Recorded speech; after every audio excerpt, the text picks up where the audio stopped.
Every time you look at someone else's life and feel that quiet sting, that isn't weakness, it's information. Most people just read it wrong. You felt it this morning, didn't you? Someone posted something, a promotion, a vacation, a body, a relationship, and your chest tightened for just a second. In 1954, psychologist Leon Festinger gave that feeling a name: social comparison theory. He discovered that humans don't know who they are in isolation. They only understand themselves by measuring against others. Which means the sting you felt this morning isn't a bug in your psychology. It's the entire operating system. For 200,000 years, this instinct kept your ancestors alive. In a tribe of 50 people, knowing where you stood meant knowing whether you'd eat, mate, or be abandoned. Comparison wasn't optional. It was survival information. The problem is that your brain never got the update. It still thinks the 50 people in your tribe are the only 50 people in the world. Except now, your tribe includes everyone who has ever posted anything, anywhere, ever. You are comparing yourself to 8 billion curated highlight reels, and your brain doesn't know the difference. A 2018 study from the University of Pennsylvania confirmed what you already suspected.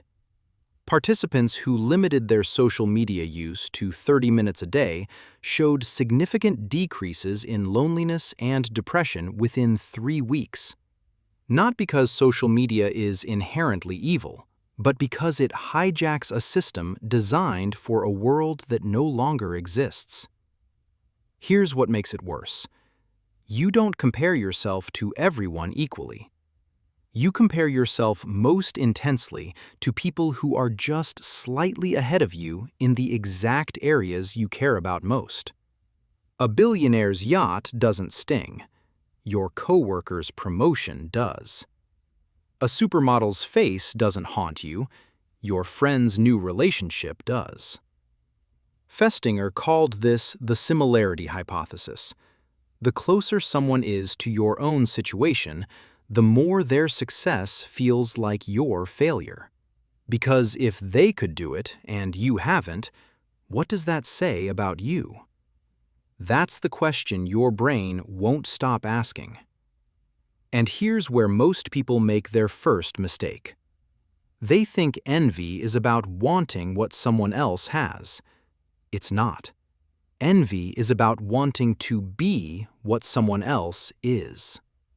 The promotion isn't the point. The recognition is.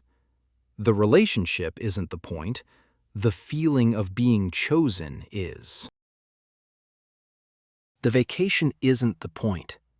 The freedom is. Envy is never about the object. It's about the identity the object represents.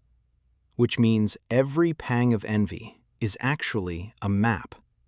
It's showing you exactly what you want, but haven't admitted to yourself yet. The philosopher Bertrand Russell put it bluntly: envy is one of the most potent causes of unhappiness.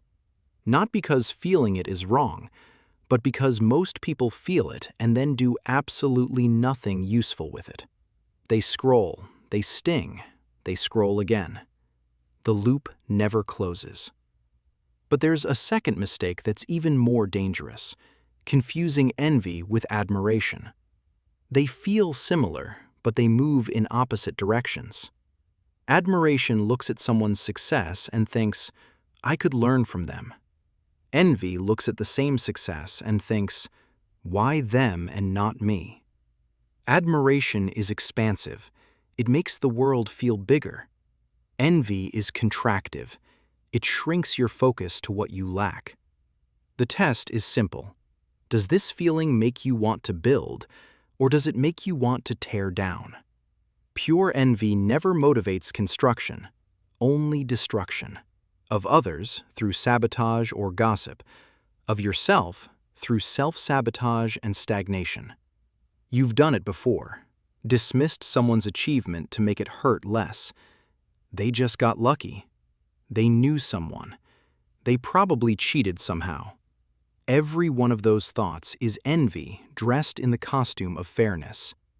And it changes nothing about your life, except to make staying stuck feel justified. Now here's where it gets uncomfortable. The things you envy most reveal the things you want most. And the things you want most are often the things you've told yourself you shouldn't want. Money is shallow. Fame is empty. Wanting attention is narcissistic.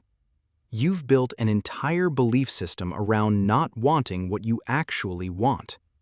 And then you wonder why you feel hollow when someone else gets it. The Swiss psychiatrist Carl Jung had a name for this too. He called it the shadow.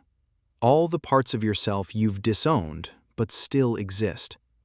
Envy is the shadow knocking on your door. It's saying, this thing you pretend not to care about, you care about it more than almost anything. So what do you do with this information? First, stop treating envy as something to be ashamed of. Everyone feels it. The only question is what you do next. Second, interrogate it. The next time you feel that sting, pause and ask, what specifically am I envying here? Not the thing, the feeling I imagine the thing would give me. Freedom? Security?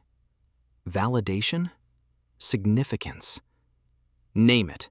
Because once you name it, you can address it directly. Third, ask yourself, is the path they took available to me? If yes, the question becomes, what's stopping me from taking it? Usually, it's fear. Fear of failure, fear of judgment, fear of finding out you're not good enough.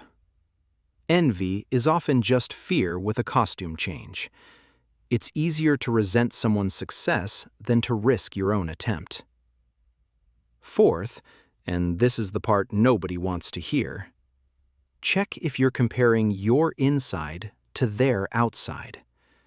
You know your own doubts, your own failures, your own 3 a.m. spirals. You only know their highlights. A study from Stanford University found that people consistently underestimate how much others struggle while overestimating how much they themselves struggle compared to peers. Everyone thinks they're the only one who doesn't have it figured out. Everyone is wrong. The person you're envying right now is probably envying someone else, and someone, somewhere, is probably envying you. That thought should unsettle you, because it reveals how arbitrary the whole game is. There's one more layer to this. There's a type of envy that most people never recognize because it hides inside praise. When you tell someone they're lucky, are you celebrating them or minimizing them? When you say, it must be nice, are you expressing joy or resentment? Envy loves to dress up as compliments. It lets you express the poison without ever admitting you're poisoned. And the worst part is how much energy it costs. Research from the University of Tilburg found that envy is one of the most cognitively draining emotions. It hijacks attention and loops it endlessly.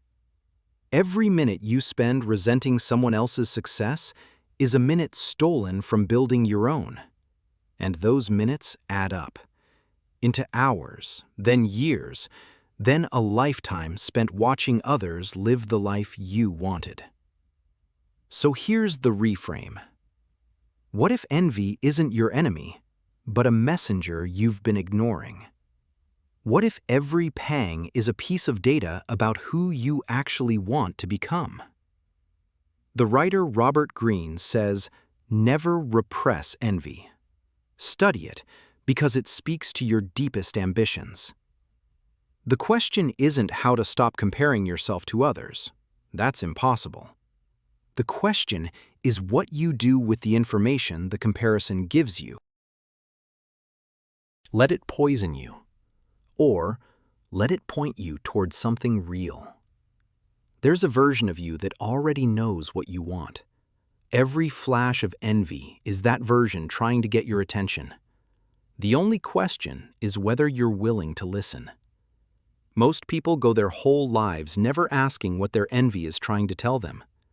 They feel it, they flinch, they move on, and the message never gets delivered. Year after year, the same pangs, the same scroll, the same sting. Nothing changes because they keep treating the symptom as the disease. But you don't have to repeat that pattern. Tomorrow morning, you'll feel it again. Someone will post something, and that familiar tightness will return. When it does, you have a choice. Flinch and scroll, or pause and ask what that sting is really about. One keeps you stuck in the loop. The other might finally break it. The information was always there, hidden in plain sight, inside the feeling you've been trying to escape. You weren't broken for feeling it. You were just reading it wrong. The sting was never your weakness. It was your compass, pointing toward the life you've been pretending you didn't want.